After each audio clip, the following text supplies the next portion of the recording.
The clock is ticking on that Middle East peace plan, with Donald Trump giving Hamas 3 or 4 days to accept the deal.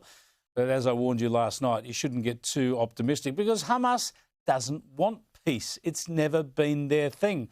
What they're into is the destruction of Israel and the death of Jews. Here's the latest from Sky News UK.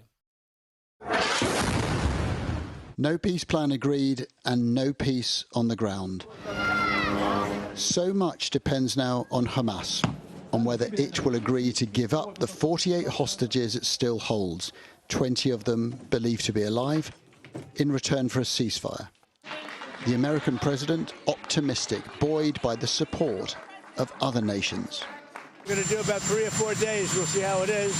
We're just waiting for Hamas, and Hamas is either going to be doing it or not, and if it's not, it's going to be a very sad end. Let's go to Dave Sharma, former ambassador to Israel for Australia and the Shadow Assistant Minister for Treasury. Thanks for joining us again, Dave. I'll come to your portfolio areas in just a moment. But first up, I'm keen to get your thoughts on this peace deal and what you expect Hamas to do. The world is waiting. Well, look, I think it's the most comprehensive and substantial peace deal that's been put forward in the 2 years of this conflict. You know, it provides for an end to the war in Gaza. It provides for the release of the hostages. It provides for a new governance mechanism in Gaza, and it would provide a more hopeful future for the entire region. But as you say, I mean, look, Israel's agreed to it. The Arab states have agreed to it. Hamas needs to give its response. Now, I don't hold out a lot of hope. I don't think it's in their own interests to give a response. As you said, they just want perpetual war with Israel, and they don't really care about the consequences to their own population.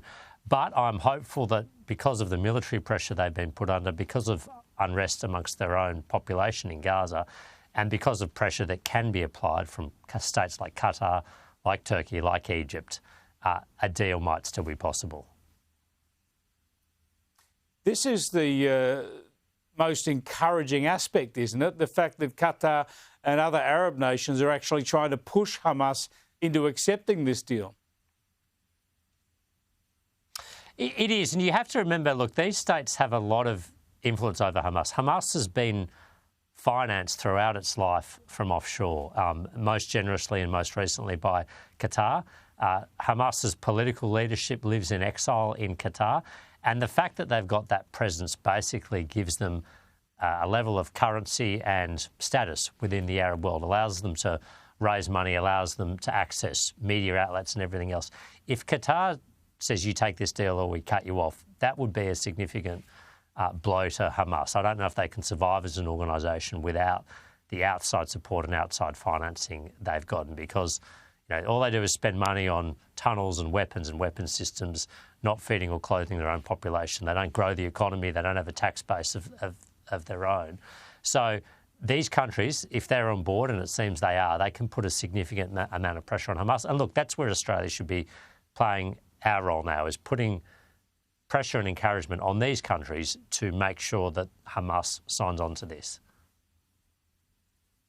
Well, let's make the big switch now from that conflagration to the housing crisis in Australia and your portfolio. Labor's expanded plan to help people out with 5% deposits to effectively insure their mortgages. This is government sort of taking on the risk of first home buyers with all the economic risk that entails further down the track. Surely it doesn't do anything about the fundamental problem, and that is the problem of supply. We need more land subdivided. We need freer planning rules. We need to just increase supply in this country to try to make sure that the demand is satisfied and prices go down or become at least more manageable. All Labor's policy is going to do is to push housing prices up. I mean, the Prime Minister himself admitted that today. Labor is building fewer homes than when the Coalition was in office, about 170,000 over the past 12 months versus 200,000 when we were in office. Treasury, its own government department, says it's not going to meet its housing target. And all this scheme does, which is uncapped and not means tested, is fuel demand. It's probably going to put somewhere between 10 and 20% more buyers into the market, competing for a smaller number of homes, new homes that are out there. Everyone knows if you've got a larger number of buyers chasing a smaller number of goods, prices go up. Yeah, at the very least, you'd think you'd means test it. Thanks for joining us, Dave. Appreciate it. Dave Sharma, there, Liberal Senator for New South Wales.